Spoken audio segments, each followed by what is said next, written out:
Nah, kedokteran nuklir ini digunakan untuk diagnostik, mendiagnosa sifatnya yang didiagnosa itu adalah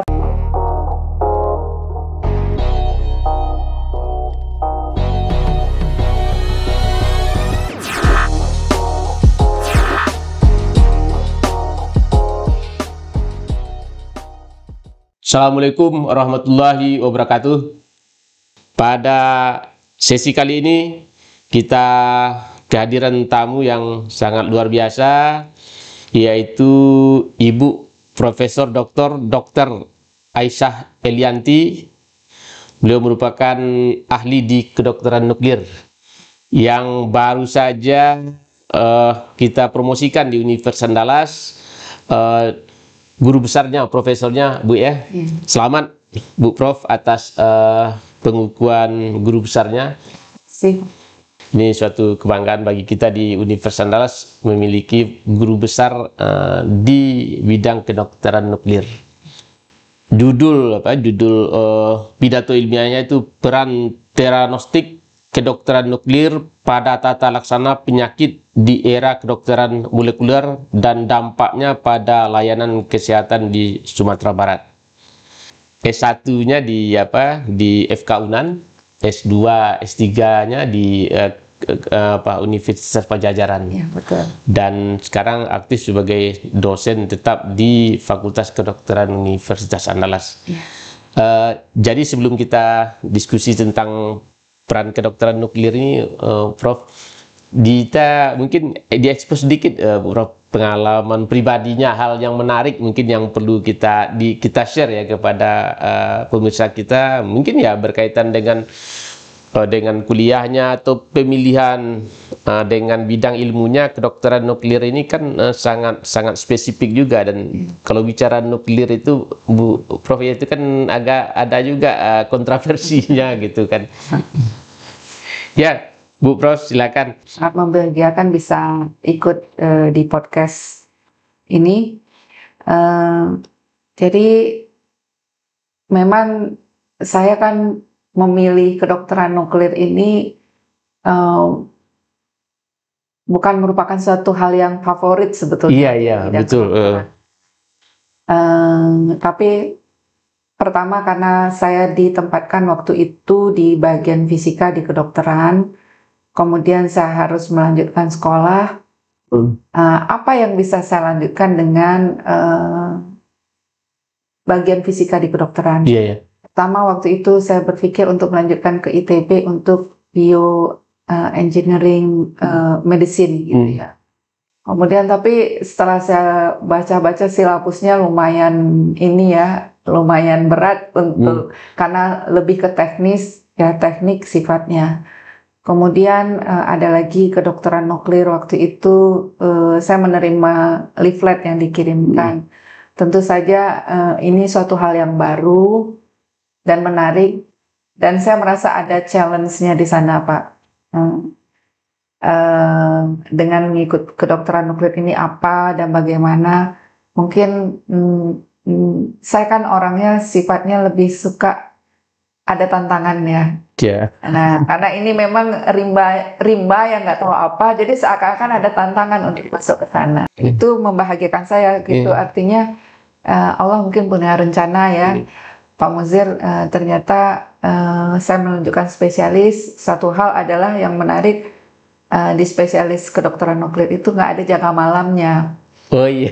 Jadi kan saya yang berat buat saya untuk melanjutkan spesialis itu adalah dinas malamnya ya. Dinas malam, karena besok pagi-pagi kita harus ikut lagi aktivitas. Jadi dan rasanya saya akan mikir-mikir, saya perempuan. Terus kapan lagi saya memiliki kehidupan yang lain selain dari kehidupan pekerjaan gitu.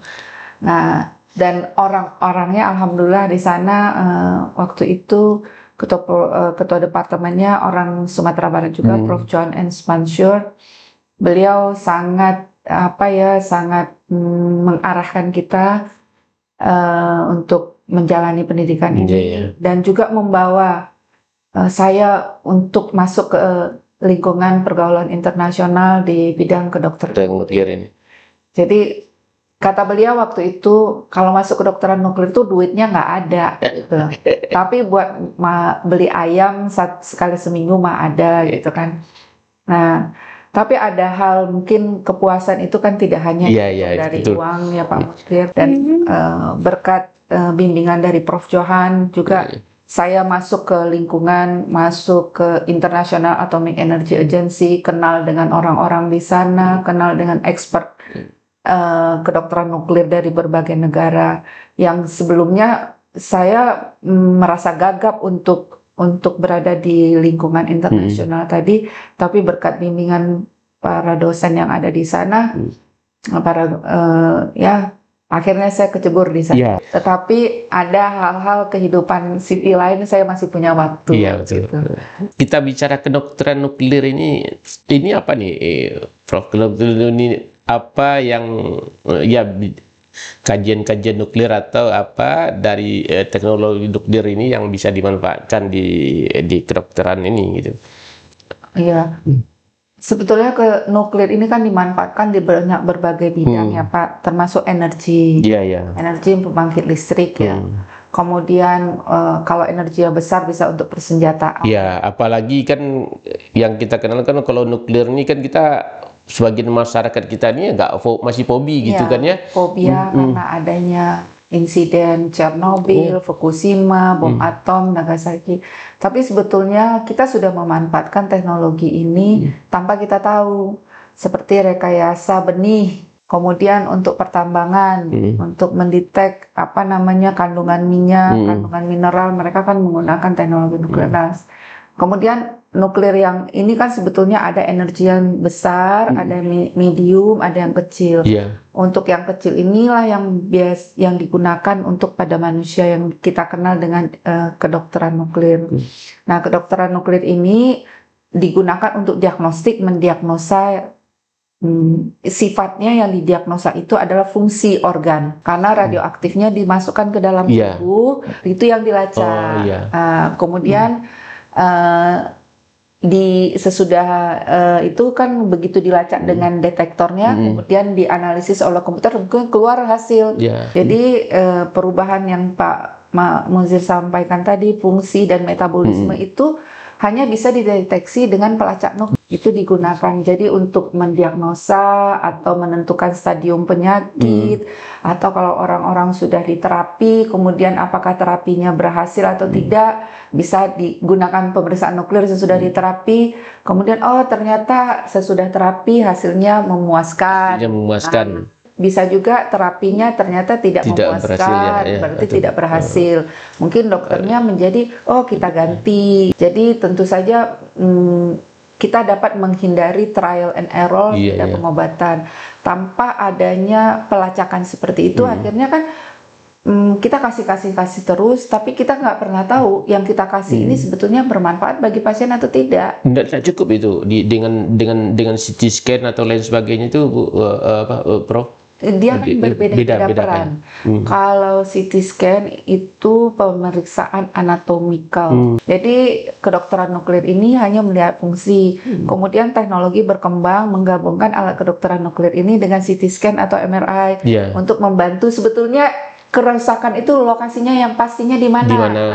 Kita gunakan untuk diagnostik, penentuan stadium, kemudian stadium setelah terapi diberikan, itu kalau untuk diagnostik. Kemudian ada juga digunakan untuk terapi seperti untuk kanker tiroid, itu pasca orang operasi kanker tiroid, kankernya diangkat, diminumkan yodium radioaktif untuk membunuh sisa-sisa sel kanker yang tidak terangkat saat operasi.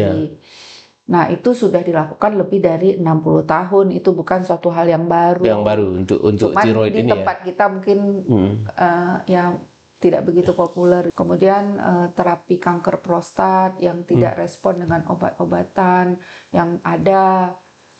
Kemudian kita berusaha berikan dengan lutetium PSMA gitu. Yang punya radioaktif gitu ya? Yang punya radioaktif. Sehingga terlacak nanti terapi yang digunakan.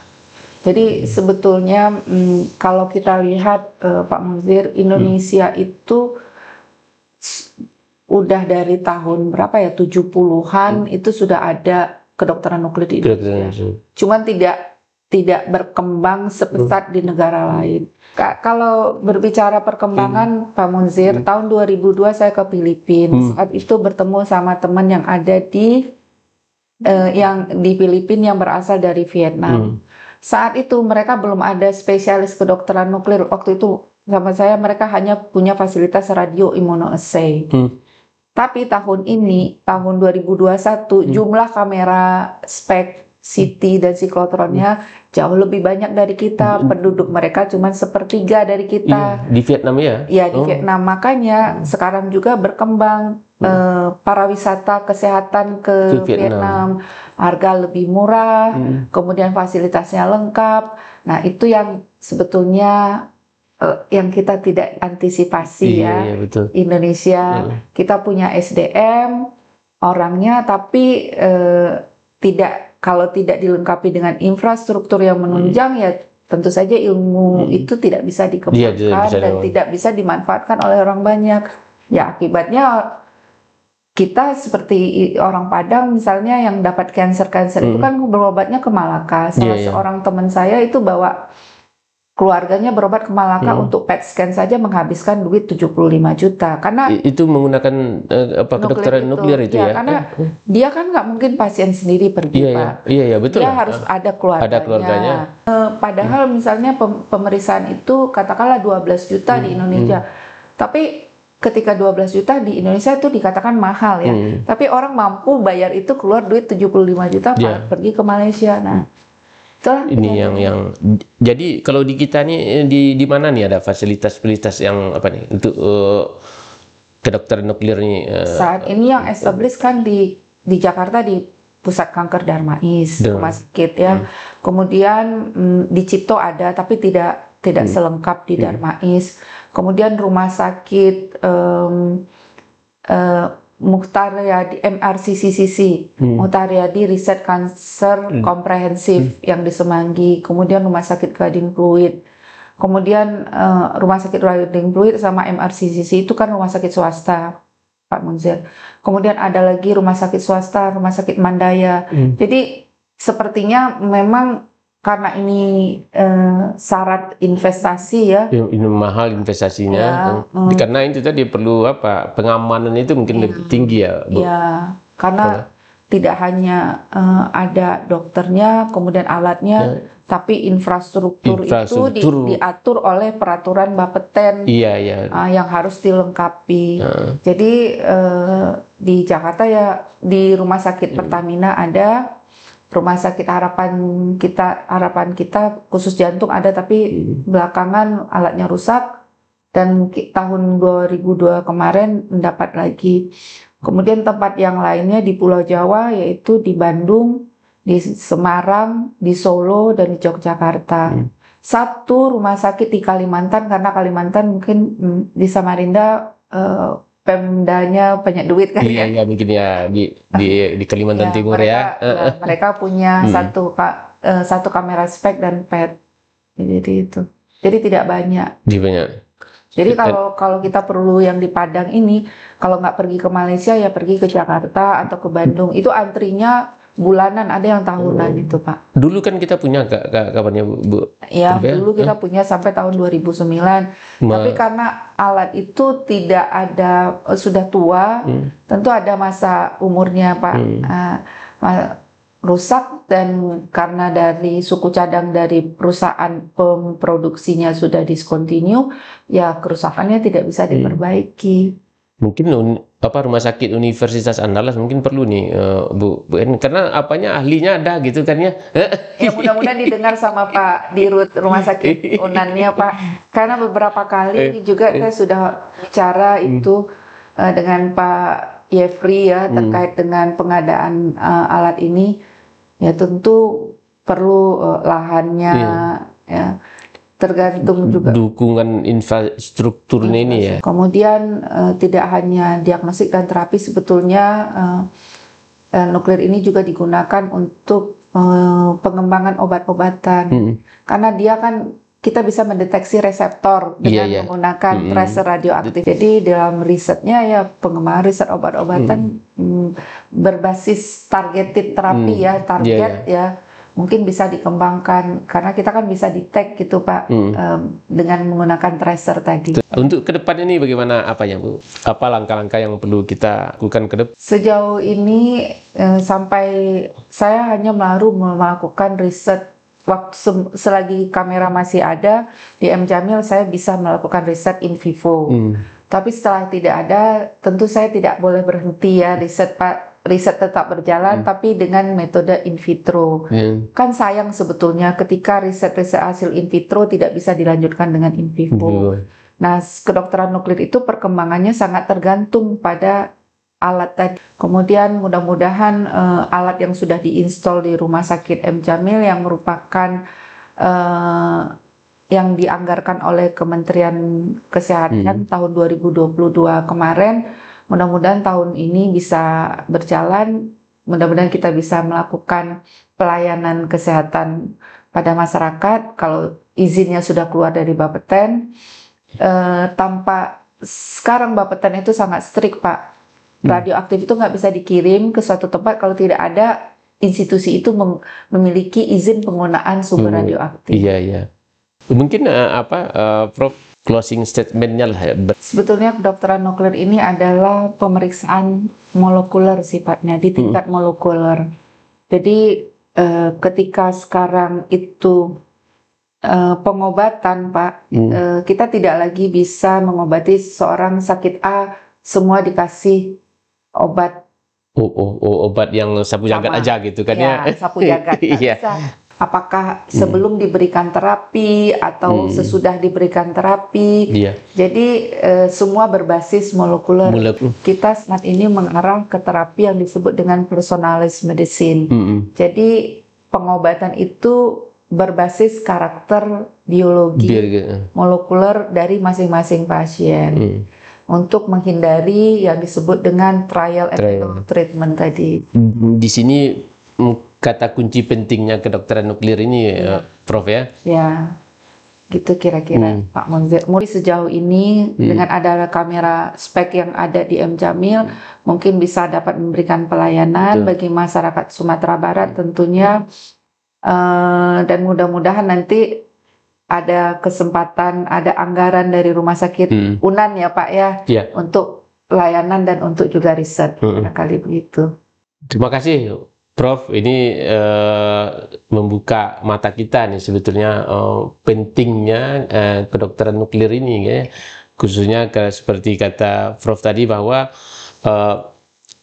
penyakit itu spesifik gitu kan ya, dari segi molekuler itu penyakitnya spesifik dan perlu terapi-terapi yang spesifik juga. Betul. Dan ini bisa solusinya dengan kedokteran nuklir tadi, dengan menggunakan bahan-bahan radioaktif sehingga bisa dilacak reaksi-reaksi molekuler yang terjadi dalam tubuh. Betul sekali Pak. Ini kata kuncinya sehingga dengan ini terlihat begitu pentingnya kedokteran nuklir ini. Nah, dan alhamdulillah Universitas Andalas ini punya guru besarnya dan Rumah Sakit RSUP M Jamil juga telah dilengkapi ya dengan peralatan dan tinggal lagi sertifikasi untuk keamanannya perizinannya. Dan tentu saja seperti kecemasan Prof tadi, tidak lagi ya ke Vietnam gitu kan ya. Kita berobatnya ke Vietnam atau ke Malaka gitu kan ya. Dan kita bisa di Indonesia kenapa harus keluar gitu. Dan kalau bisa di Padang ya kenapa ke tempat yang lainnya. Prof, terima kasih kedatangannya, kehadirannya dan juga berbagi informatif yang sangat berharga bagi kita semua. Sama-sama Pak Monzir, semoga bermanfaat. Ya, sekali lagi selamat nih jadi pengukuhan guru besarnya. Terima kasih. Tambah bermanfaat ilmunya bagi kita semua. Demikian tadi pemirsa bincang-bincang kita dengan Ibu Profesor Dr. Aisyah Elianti, guru besar di bidang kedokteran nuklir Fakultas Kedokteran Universitas Andalas. Mudah-mudahan bermanfaat bagi kita semua. Sekali lagi terima kasih. Assalamualaikum warahmatullahi wabarakatuh. Waalaikumsalam.